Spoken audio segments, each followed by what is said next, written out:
सलाम, सोने नबी पाक ते दरूद ते सलाम, सोने नबी पाक ते दरूद ते सलाम, सोने नबी पाक ते दरूद ते सलाम, सोने नबी पाक ते।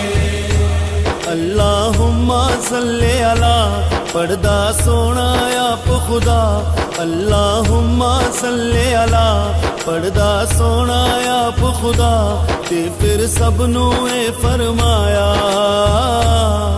दरूद ते सलाम, सोने नबी पाक ते दरूद ते सलाम, सोने नबी पाक ते दरूद ते सलाम, सोने नबी पाक ते दरूद ते सलाम, सोने नबी पाक ते। अज दिन करमा वाला आया, रब ने अर्शी जश्न मनाया, अज दिन करमा वाला आया, रब ने अर्शी जश्न मनाया, पूरा ए हो नगमा गाया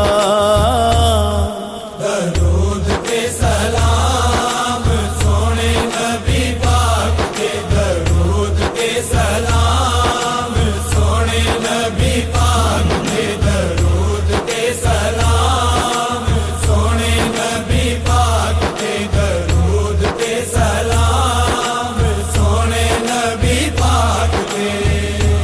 ओते है महबूब खुदा दा, राही है ओ अर्शे उलादा, ओते है महबूब खुदा दा, राही है ओ अर्शे उलादा, जिन्नू वेख के चन शर्माया दरूद ते सलाम, सोने नबी पाक ते दरूद ते सलाम, सोने नबी पाक ते दरूद ते सलाम, सोने नबी पाक ते दरूद ते सलाम, सोने नबी पाक ते। सूरत एदी पोली पाली, एदी शान सब तो आली, सूरत एदी पोली पाली, एदी शान सब तो आली, हस्ती एदी है बेसाया दरूद ते सलाम, सोने नबी पाक ते दरूद ते सलाम, सोने नबी पाक ते दरूद ते सलाम, सोने नबी पाक ते दरूद ते सलाम।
حكيم. أحمد ربي وأشكره على نعمه التي نعلم والتي لا نعلم، فهو ذو الفضل العظيم. وأشهد أن لا إله إلا الله وحده لا شريك له، رب العرش العظيم. وأشهد أن نبينا وسيدنا محمدًا عبده ورسوله المفضل بالخلق الكريم. اللهم صل وسلم وبارك على عبدك ورسولك محمد وعلى آله وصحبه المتمسكين بشرعه القويم. أما بعد، فاتقوا الله بالمسارعة إلى الخيرات وبغض المحرمات والحذر من الموبقات لتفوزوا برضوان الله والجنات وتنجوا من عذاب النار في الدركات. عباد الله، توسلوا إلى الله عز وجل بأسمائه وصفاته بطلب ما عنده من الخيرات ودفع ما قدر من الشرور والمكروهات. فمبدأ الخيرات من الله، وتقدير المخلوقات شرها وخيرها بقدر من الله. فلله الحجة البالغة والحكمة التامة. قال الله تعالى: من كان يريد ثواب الدنيا فعند الله ثواب الدنيا والآخرة. وقال تعالى: إن علينا للهدى وإن لنا للآخرة والأولى. وقال سبحانه: فإن العزة لله جميعا. وقال سبحانه: من كان يريد العزة فلله العزة جميعا، إليه يصعد الكلم الطيب والعمل الصالح يرفعه. وقال سبحانه: قل من بيده ملكوت كل شيء وهو يجير ولا يجار عليه، إن كنتم تعلمون سيقولون لله.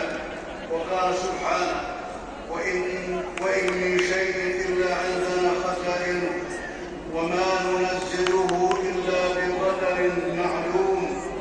وقال عز وجل: ولله خزائن السماوات والأرض ولكن المنافقين لا يفقهون. وقال سبحانه: وما كان لنفس أن تموت إلا بإذن الله كتابا مؤجلا. وقال عز وجل: وفي السماء رزقكم وما توعدون. فإذا كانت الخيرات كلها بيد الله والمقادير كلها بقضاء الله وقدره، والموت والحياة بيد الله والرزق بيده عز وجل، فكيف يلتفت القلب إلى غير الخالق المدبر الرحيم؟ وإذ تبين أنه لا يأتي الخيرات والحسنات إلا الله، ولا يدفع الشرور والسيئات، ولا يعيد من النار إلا الرب جل وعلا، وأنه لا يكون في هذا الكون شيء إلا بأمر الله سبحانه وبعلمه، كما قال عز وجل: عالم الغيب لا يعزب عنه مثقال ذرة في السماوات ولا في الأرض، ولا أصغر من ذلك ولا أكبر إلا في كتاب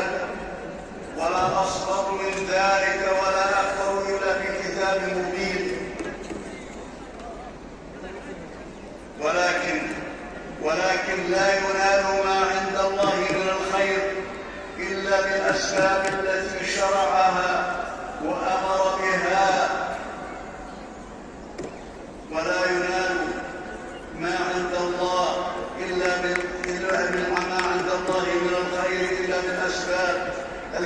شرعها وأمر بها وجوبا أو استحبابا، ولا تدفع الشرور والعقوبات في الدنيا والعذاب في الآخرة إلا بترك المعاصي والمحرمات.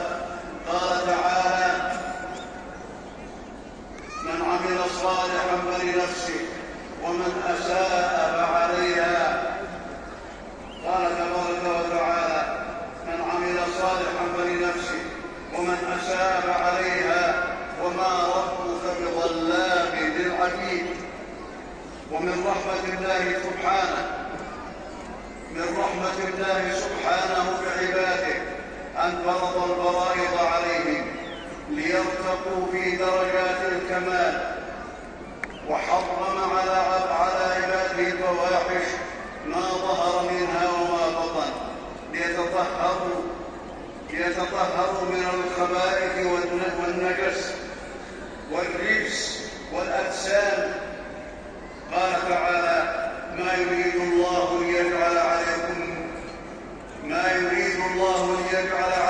من حرج ولكن يريد ليطهركم وليتم نعمته عليكم لعلكم تشكرون. وقال سبحانه: ولولا فضل الله عليكم ورحمته ما زكى منكم من أحد أبدا ولكن الله يزكي من يشاء والله سميع عليم. وقال سبحانه: ولولا فضل الله عليكم ورحمته لاتبعتم الشيطان إلا قليلا. فما من طاعة لله إلا وهي برحمة الله تعالى، وما من معصية نهى الله عنها إلا نهى عنها رحمة للعباد. فالله عز وجل لا تضره معصية العاصين ولا تنفعه طاعة الطائعين. قال الله تعالى في الحديث القدسي: يا عبادي إنكم لن تبلغوا ضري فتضروني ولن تبلغوا نفعي فتنفعوني. يا عبادي إنما هي أعمالكم أحصيها لكم ثم أوفيكم إياها. فمن وجد خيرا فليحمد الله، ومن وجد غير ذلك فلا يلومن إلا نفسه. رواه مسلم من حديث أبي ذر رضي الله تعالى عنه. والرب جل وتقدس في أسمائه وصفاته. الرب تبارك وتعالى بأسمائه وصفاته علاقته ومعاملته لخلقه بالرحمة. فسور القرآن الكريم تبدأ ببسم الله الرحمن الرحيم، وأعظم سورة هي الفاتحة اشتملت على اسم الرحمن الرحيم وعلى صفات الله العظمى. والرحمة صفة الرب تبارك وتعالى، والرحمة الصفة العظمى لله عز وجل اتصف الله بها حقيقة كما يليق بجلاله تبارك وتعالى. ومن فسرها بنعمة الله فهو تفسير مبتدع، بل نعمة الله تعالى أثر من آثار رحمة الله عز وجل. وسيد البشر محمد صلى الله عليه وسلم أرسله الله رحمة للعالمين. قال سبحانه: وما أرسلناك إلا رحمة للعالمين. فمحمد صلى الله عليه وسلم رحمة للمؤمنين بما نالوا من العلم النافع والعمل الصالح والهدى واليقين والعز والتمكين والحياة الطيبة في الدنيا والدرجات العلى في جنات النعيم في الآخرة. والكفار والمنافقون نالتهم رحمة الله ببعثة النبي صلى الله عليه وسلم بتقليل شرهم ومحاصرة إفسادهم في الأرض وتضييق دائرة انتشاره. ومنعه من غشيان الأرض بجهاد النبي صلى الله عليه وسلم وأصحابه، وبإقبال الأمم على تعلم القرآن وتعلم الحديث والعمل بهما، ولا صلاح لأمة الإسلام إلا بهما. قال سبحانه: قل أطيعوا الله وأطيعوا الرسول فإن تولوا فإنما عليه ما حمل وعليكم ما حملتم وإن تطيعوا تهتدوا وما على الرسول إلا البلاغ المبين. أيها المسلمون، آية في كتاب ربكم لو عملتم بها لجمع الله لكم بها كل الخيرات ولصرف الله عنكم كل الشرور والمكروهات. هي قول الله تعالى: يا أيها الذين آمنوا اتقوا الله وابتغوا إليه الوسيلة وجاهدوا في سبيله لعلكم تفلحون. أمركم فيها بالتقوى، وهي فعل أوامر الله وترك نواهيه والتقرب إلى الله بأنواع الوسيلة. قال المفسرون: الوسيلة هي أنواع القربات كلها، فكل طاعة وسيلة إلى الله سبحانه، وكل معصية تركها العبد لربه فهي وسيلة إلى الرب تبارك وتعالى، لأن الطاعة وترك المعصية توصل العبد إلى رضوان الله سبحانه وتعالى، توصله إلى رضوان الله تبارك وتعالى وإلى سعادة الدنيا وإلى جنات النعيم. فهذه الوسيلة أسباب رحمة الله. قال تعالى: ورحمتي وسعت كل شيء فسأكتبها للذين يتقون ويؤتون الزكاة والذين هم بآياتنا يؤمنون، الذين يتبعون الرسول النبي الأمي الذي يجدونه مكتوبا عندهم في التوراة والإنجيل، يأمرهم بالمعروف وينهاهم عن المنكر ويحل لهم الطيبات ويحرم عليهم الخبائث ويضع عنهم إصرهم والأغلال التي كانت عليهم. فرحمة الله العامة للخلق كلهم في الدنيا وفي الآخرة، خاصة بالمؤمنين. قال الله تعالى: وكان بالمؤمنين رحيما.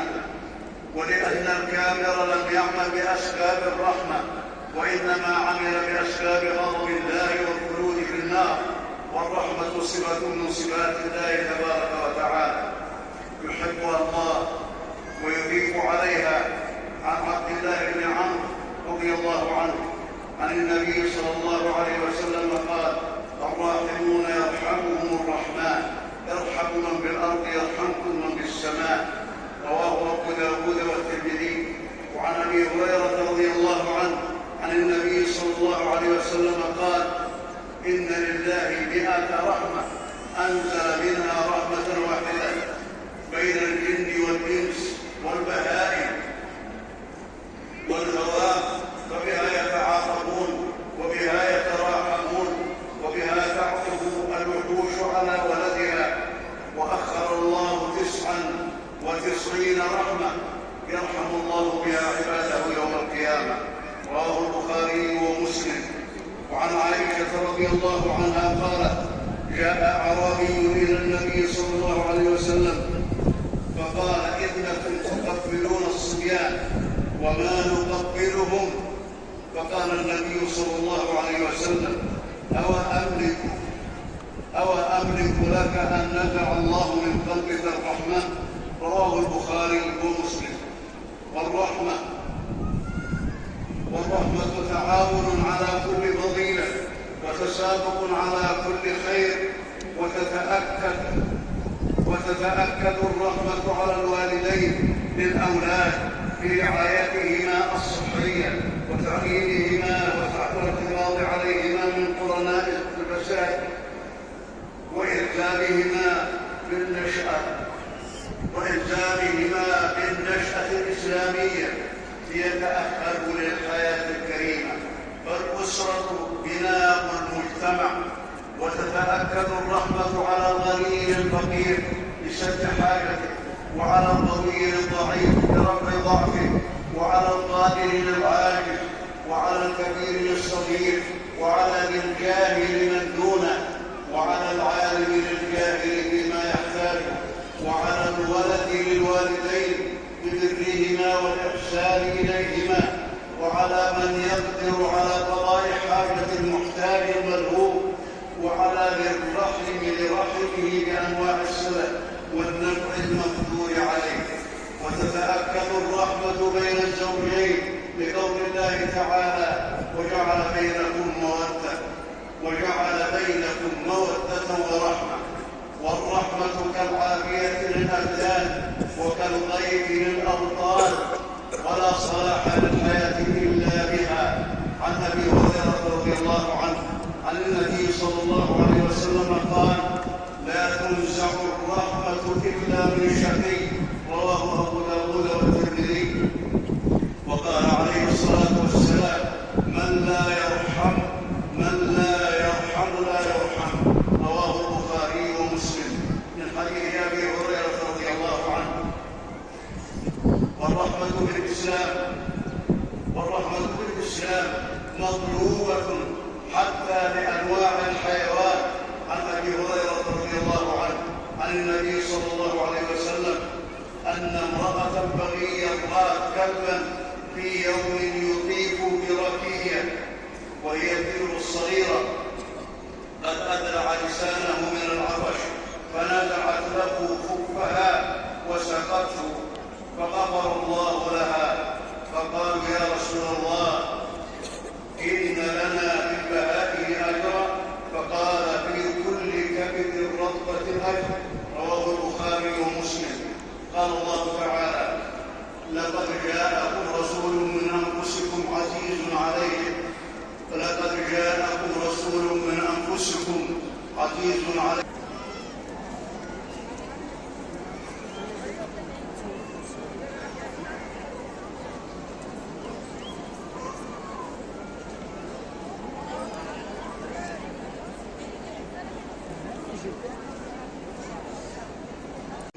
ومن كيد الكفار وشر الأشرار، واحفظ جنودنا.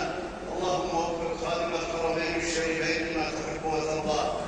اللهم وفقه لهداك واجعل عمله في هداك يا رب العالمين. وفقه لما في إصلاح البلاد والعباد. اللهم أعنه على كل خير، ووفق ولي عهده لما فيه رضاك يا رب العالمين، وأعنه على كل خير ولما فيه الصلاح والبلاء. اللهم برزقك وجلالك وقدرتك احفظ المسجد الأقصى من عدوان الصهاينة. اللهم احفظ المسجد الأقصى من عدوان الصهاينة ولا تسلطهم عليه يا رب العالمين ولا على أهله، إنك على كل شيء قدير. اللهم لا تسلط الصهاينة على فلسطين. اللهم لا تسلط الصهاينة على فلسطين، فأنت القوي القدير القوي المتين. عباد الله، إن الله يأمر بالعدل والإحسان وإيتاء ذي القربى وينهى عن الفحشاء والمنكر والبغي يعظكم لعلكم تذكرون. وأوفوا بعهد الله إذا عاهدتم، واذكروا الله الجليل العظيم يذكركم واشكروه على نعمه زدكم، ولذكر الله أكبر والله يعلم ما تصنعون. درود पे सलाम सोने नबी पाक के, दरूद पे सलाम सोने नबी पाक के, दरूद पे सलाम सोने नबी पाक के, दरूद पे सलाम सोने नबी पाक के। अल्लाहुम्मा सल्ले अला पढ़दा सोना आप खुदा। अल्लाहुम्मा सल्ले अला पढ़दा सोना आप खुदा। ते फिर सबनू ए फरमाया, दरूद पे सलाम सोने नबी पाक के, दरूद पे सलाम सोने नबी पाक के, दरूद पे सलाम सोने नबी